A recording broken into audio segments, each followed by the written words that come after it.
Lindsay, how are you feeling today? I'm cool. You cool? Yeah.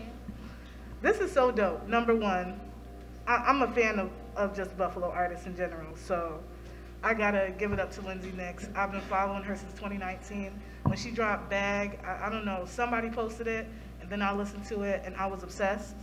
So it's so dope, and you're doing something so unique with music, so I really want to get into that. But first, just so people can know who you are, who is Lindsay Niccs? All right. Well, hey, I'm Lindsay Niccs, apparently. I don't know. I'm an artist. I guess a gospel artist. I don't know. I write music about the things that I go through and how I feel. Like I feel like I've done and experienced a lot of things, and I feel like I don't know. I'm one of those people that have dealt with like anxiety and like depression. I feel like if I don't say certain things or like figure out how to get things out, you know, it's kind of like you implode, if that makes sense. So, yeah, I'm kind of just an artist who speaks from my spaces, whatever that space is at the time. That's beautiful. And I want people to know when she says gospel artist, she's a gospel artist, but she's transparent. It's not just gospel, oh, hallelujah, thank you, Jesus. She's talking about what she's going through. God, help me, Lord. I'm going through something right now. So it's transparent. So it doesn't just touch people in church. It touches everybody. So before we even get into your music, I want you to talk about Buffalo, where you're from, your upbringing. Because obviously being a gospel artist, you have roots in the church, you have roots in your faith. So I want you to talk about that a little bit. Well, okay, yeah, so I'm born and raised in Buffalo. I still go to Bethesda, Where Harvest International Church. Been there since I was born, literally. Yeah, I sang in multiple spaces around the town. I ain't really got a lot. I just be singing in places. Y'all, she's being humble, y'all. You be singing everywhere. I be seeing you everywhere. I be seeing you featured on people's albums, projects. You be doing your thing. You be doing your thing for sure. Give her a round of applause. She's trying to be, So dope. So let's get into the music. Bag, 2019. What was that transition that said, you know, because you were featured on other people's stuff. What was that move like? I want to make my own single. I want to drop it for people to listen and hear me. Okay, so I was at work one day and I was like, I treat you like a. I had to call Darius because like Darius like produced it. So I didn't even have like the full song yet. I was just at work minding my little bald-headed business. And then yeah, I called him. I finished writing a song and then it was kind of just a thing. I didn't even put it out. Like it uploaded and then he was like, Bag out, and I was like, is Bag out? And that's Bag was out. Well, I would say a lot of people had you had such a great reception to Bag. Like so many people was feeling it and tapped into it. And I love the fact that you're so transparent and so honest about like how you feel and kind of where you fall short, but trying to do better. So how did you feel when like people received Bag with like such strong, like they identified with it so strongly? How did you feel about that? I feel like when people identify with any of my music, it's still very interesting. Hey, Liz. It's still very interesting to me because, I don't know, I feel like I'm not really a talker. So I feel like my way of communication is really through song. Like, if we like right here type of energy, then yeah, like we talk.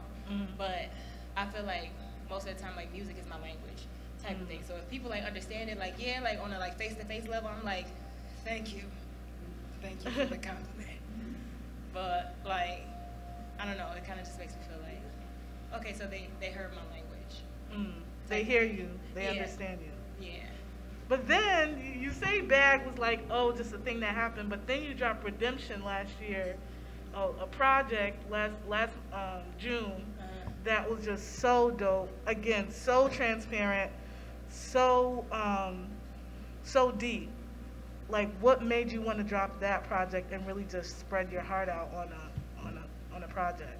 Honestly, that one really just happened too. Like, I don't know, I get in these spaces where it's like, okay, create something.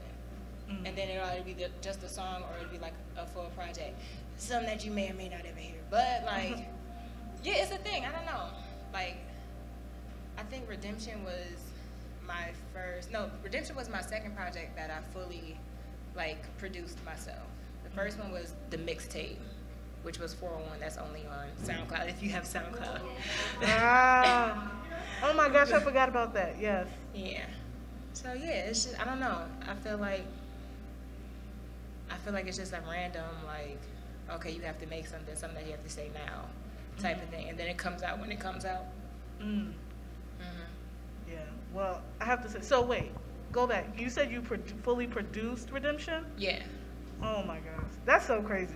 So you produced, sang, arranged, all of that for that project? Crazy. Crazy. Oh my God. How many people have listened to Redemption? How many people? Such a great project. Such a great project. Oh my gosh. Wow.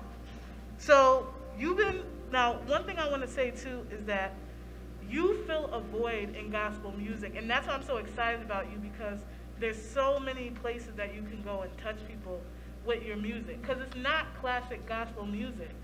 Did you feel like you needed to fill that void, or was it just you just being honest, like, this is how I feel, I have to be artistic, let me put this out?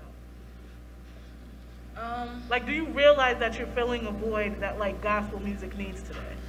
I realized that I'm getting comfortable with being who I felt like I always was in a space that didn't necessarily have room for me. If that makes sense. Yeah. Like, I feel like I make stuff, but I'm not always like, oh yeah, like, they gonna take this, they gonna hear this, because I feel like sometimes I make stuff and it only makes sense to me. So to put stuff out and hear that other people identify with it is like, okay. Like, I literally just had that conversation with me yesterday. Like, well, maybe this is like actually like filling a void. Yeah. I don't know. I don't know how to explain it. I think being someone who is like transitioning into accepting who they are in more than one way. It's like you take that and then you add in the fact that, for one, you have a gift but you're not your gift. And two, what you have and what you've experienced and what you've gone through, and you translate into other people's stories, add it with your own healing and your own deliverance, can save somebody else's life on a different level. That was deep what you said, the first part, you have a good gift but you're not your gift. Like, a lot of the struggles that we go through is really a testimony to tell somebody else so that they can keep going. Nah, for real. And you, yeah, for real. No, because seriously, because I feel like me being somebody growing up, I felt like I was a shapeshifter in the sense of I felt like I didn't necessarily fit in spaces. So I made myself be what I needed to be in a room.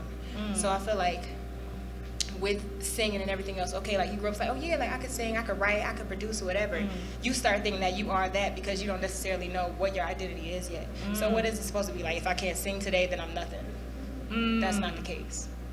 Yeah, and you can't, see, that's the thing, we rely on this thing that appeases other people, not realizing that we have to go through like those hurdles, those struggles and stuff, so that we can come out really not confident in ourselves, but confident in God, confident in our faith with our music. Not to start preaching, but I'm just saying based on our conversation, you know, that's what your music does for people. Like, you're really changing the game.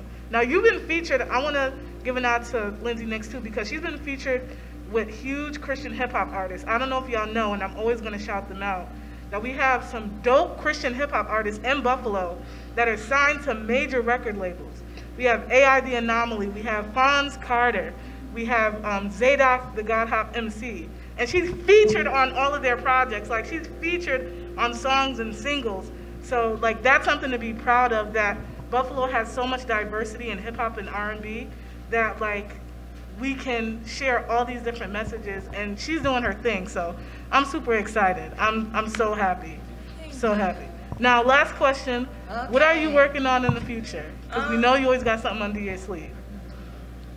Okay, so, my bad, bro. I be forgetting to use this.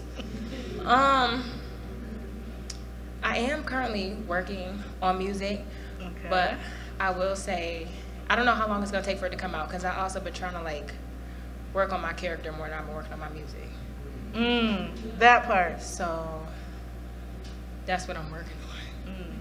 That's great. And that's a great answer. That's an honest answer. That's a transparent answer. I love that. You guys, Lindsay Niccs, come on now. This is dope. So we spoke to Lindsay Niccs, amazing artist. I'm sure you guys are really going to enjoy her performance. Are you ready? Yeah. You gonna kill it. You gonna kill it. You good.